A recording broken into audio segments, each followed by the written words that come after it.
Hello and welcome my YouTube family. मैं मंगेश आपके लिए लाया हूँ फिर से एक डरावनी कहानी जिसका संबंध श्रापित विरासत से है।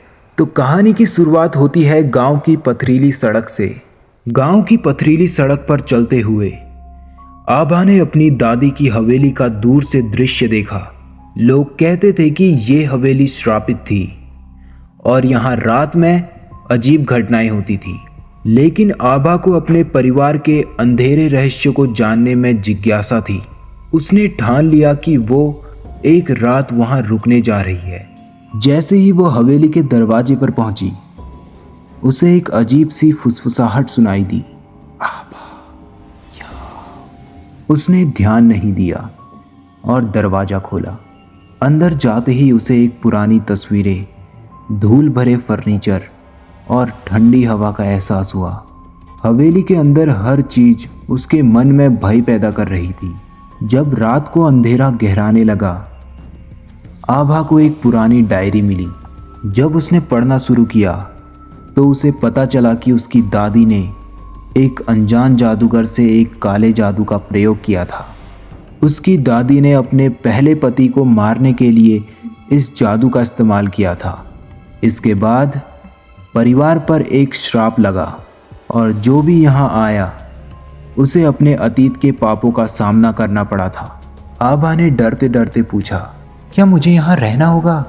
उसकी दादी ने सिर झुकाया और कहा, तुम्हें अंधेरे को हराना होगा। केवल तुम ही हमारी आत्माओं को मुक्त कर सकती हो। उसके दिमाग में अजीब दृश्य आने लगे।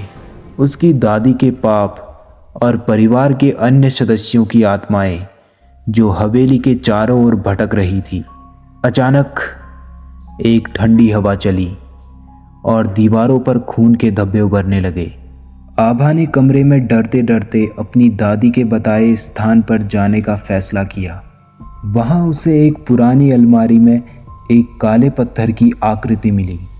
जैसे ही उसने उसे छुआ, उसकी आंखों के सामने भयानक दृश्य घूमने लगे। उसे अपने परिवार की अंधेरी परंपराएं दिखने लगी। बच्चों की चीखें, बर्बाद रिश्ते और मौतें।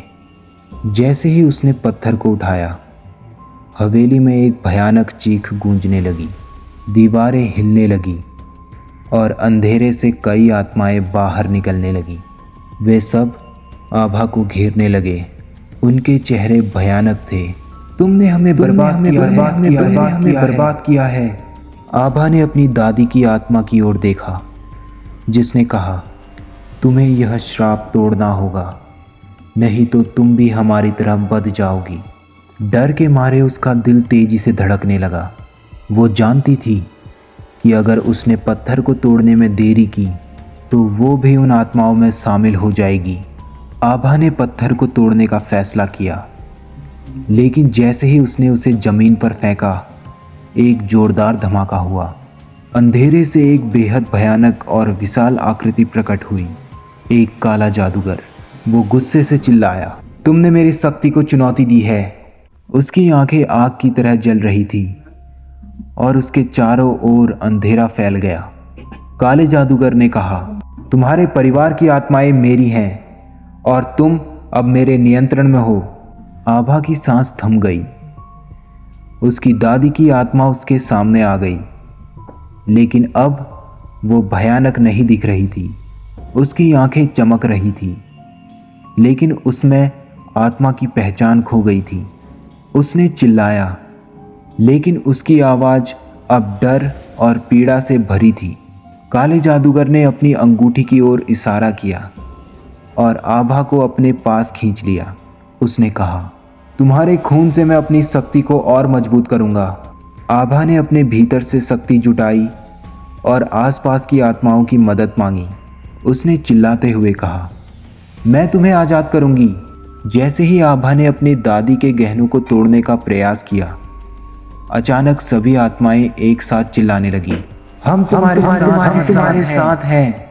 उनकी आवाज़ें हवेली में गूंजने लगी। एक जबरदस्त ऊर्जा का प्रवाह हुआ और काला जादूगर पीछे हटने लगा। लेकिन तभी आभा को एहसास हुआ, जादूगर उसकी दादी के द्वारा बनाई गई एक शक्ति थी उसकी दादी ने अपने स्वार्थ के लिए उसे बनाया था। अब उसे अपने परिवार के अंधेरे रहस्य का सामना करना था। क्या वो अपने परिवार की आत्माओं को मुक्त कर पाएगी या वो भी उस जादूगर की तरह बर्बाद हो जाएगी? विजय पाने के लिए आभा ने अपनी आत्मा की गहराई से लड़ाई की, लेकिन जैसे ही उसने काले जादूगर को हराया, वो खुद उसी में बदल गई। उसने कहा, मैं अब तुम्हारी शक्ति हूँ। उसकी आंखों में वही काली चमक आ गई और इसी के साथ हवेली फिर से खामोश हो गई।